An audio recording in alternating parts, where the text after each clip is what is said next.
Sveiki, dar esame nutriciologos ABCD ir šiandien kalbėsime apie dar vieną energetinį kurą, tai yra riebalus. Riebalų sudeginimui organizmui reikia vidutinio fizinio krūvio, tai yra tikrai daug mažiau negu angliavandenius sudeginti reikalaujama, bet reikia žinoti tam tikras riebalų vartojimo taisyklės, jeigu norėtumėt nepakenkti savo kūnui, bet tiekti energiją tikslingai.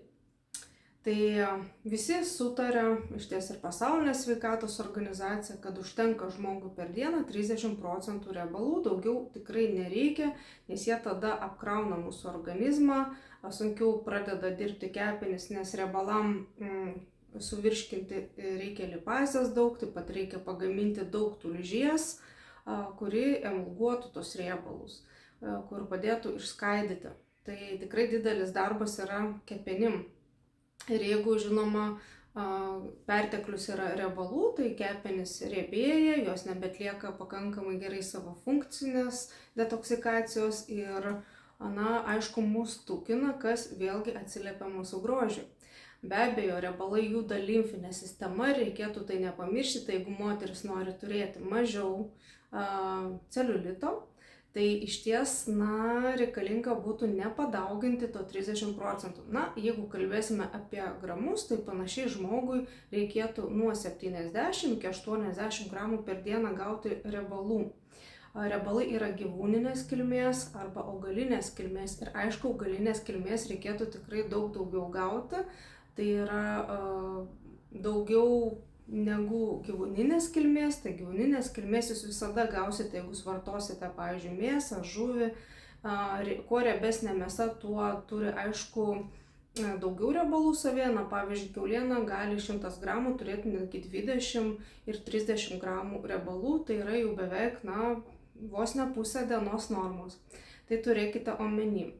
Ir augaliniai riebalai tai priskiriami, aišku, yra ir augaliniai aliejai, avokadai, dažniausiai, ką žmonės ir žino, ir aišku, labai svarbu mums gauti yra ne tiek, kiek žuvies taukų, o kiek riebiųjų rūgščių iš tų žuvies taukų. Tai dažniausiai jau tyrimai moksliniai yra padaryti ir žmonės stokoja labiausiai tų omega-3 rūgščių. Tai aišku, reikėtų rinktis kokybiškas, žaliava turėtų būti išvalyta, nes jeigu jūs, pavyzdžiui, geriat kokius žuvies taukus ir ten yra neišvalyti jie ir dar iš kepenų aliejaus, tai tikrai reikėtų vengti dėl to, kad apkraunat organizmą ir netgi galit pabloginti situaciją. Aš pati esu atsirinkusi kompaniją, kuri išvalo žaliavą, tai drąsiai galiu vartoti ir teigiamą naudą netgi matom, jeigu pas žmogų yra arba trūksta gerojo cholesterolio, labai gražiai kelia, arba jeigu yra problemų su cholesteroliu, tai tiesiog irgi padeda susitvarkyti geriau su šituo reikalu. Nuorodas tikrai galėsiu įkelti, jeigu jums patinka, galėsit arba asmeniškai paklausti, arba gal komentarus įkelsiu, tiesiog pagalvosiu, kaip tai padaryti jums patogesniu būdu. Ir aišku, kas turite celiulito, tai labai gerai būtų išskaidyti šitos riebalus, tai irgi yra riebalų absorberiai, tai yra tie, kurie padeda išskaidyti riebalus ir tai padėti netgi namų sąlygom pagerinti situaciją. Bet riebalų tikrai neatsisakykim. Jie yra energetinis kuras ir smegenims, tai jeigu dirbate protinį darbą, smegenys naudoja ne tik gliukozę, bet naudoja ir riebalus. Ir tie riebalai, aišku, turi būti, kaip minėjau, kuo sveikesni, tai omega-3 riebalų rūgštys būtų super ir jums smegenys iš tikrųjų padėkotų, nes joms tai yra geras labai maistas. Aišku, augalinių riebalų jūs dar galite gauti valgant ir riešutus. Nereikėtų padauginti daugiau kaip saują per dieną, tikrai, nes po to per daug jų vėlgi sunku pasidaro kepenim, sunku virškinti, kartais netgi, kaip sako, nušarmina organizmą ir labai netgi sunku yra virškinti. Tai tų taisyklių tiesiog laikykitės. Jeigu norite pasižiūrėti kiekvieno, kiek kas ko turi, tai tiesiog įveskite, pavyzdžiui, migdolą į Google, jų maistinė vertė ir jums puikiausiai parodys, kiek kokių medžiagų turi, pavyzdžiui, migdolas. Ir kiek jau rekomenduotina per dieną suvalgyti, jau paminėjau.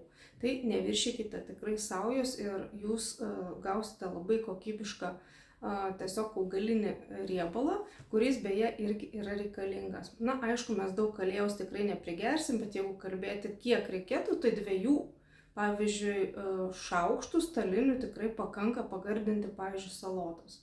Na, geriausiai, aišku, rinktis nerafinuotus, šalto spaudimo ir extra virgin oil tikrai puikus yra riebalų augalinių šaltinis. Sviestuką vėlgi tepam ant duonos ne per storiausiai, bet jo irgi tikrai reikia, nes tai yra ir natūralaus vitamino D papildymas. Tai čia jau būtų toks orientacija, kiek maždaug valgyti. Aišku, mėsos irgi nepadauginkit, ypatingai ta, kuri yra riebi.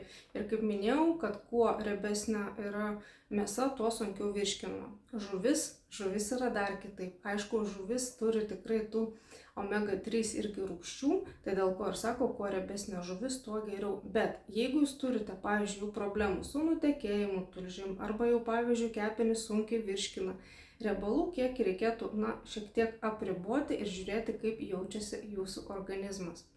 Taigi, dar yra tokia grupė transriebalai, kurių reikėtų labiausiai vengti, nes jie yra sukietinti riebalai, tai yra ir margarinas, tai yra dedama ir į kepinius, ir transriebalai labai užkemša kraujagyslės ir mūsų tikrai tūkina, organizmas tiesiog nelabai žino, kur juos dėti ir šitų reikėtų kuo labiau vengti.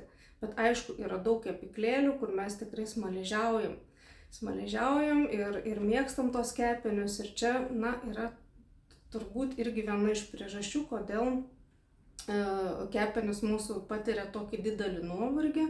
Tai jų išraiška, aišku, galbūt kiti ir nepastebėt, bet būtent prastai jaučiasi pavalgę, netgi gali pykinti pavalgiusi tų riebalų, nepavirškina maisto dėl to, kad jau perteklius yra, plus mes matome celiulito išraiškas, daugiau, aišku, kraujo rodikliai būna pakilę cholesterolis, bet cholesterolis kyla ir nuo pertekliaus gliukozės, tą irgi reikėtų žinoti, bet čia atskira tema, net nesigilinsim dabar. Bet taip pat reikėtų pagalvoti, kad riebalai gali būti ir gera žaliava mūsų hormonams. Tai reikėtų tikrai vengti tokių dietų, kur yra nuriebalina viskas. Ta prasme, kad nevartoti tokių dietų kaip keto, nes, pavyzdžiui, keto mityba ne visiems tinka vien dėl tos priežasties, kad kepenim yra didelis krūvis ir netgi būna, kad žmonės ateina jau su priaugintais akmenim. Dėl to, kad tulžys nenuteka, o viskas kaupiasi. Taigi keto dietos irgi ne visiems tinka, turėkite tai omenyje. Ir kaip minėjau, perteklius riebalų ir deficitas riebalų tai irgi yra vienodai blogai. Tai aš tiesiog įdėsiu tekstinę informaciją, maždaug orientaciją, kad jūs turėtumėte ir žinotumėte, kiek maždaug riebalų turi mėsa, žuvis, avokadai panašiai ir tada jūs orientuositės ir nepadauginkite. Čia yra irgi tas principas, kuris galioja visiems, tiek moterim, tiek vyram.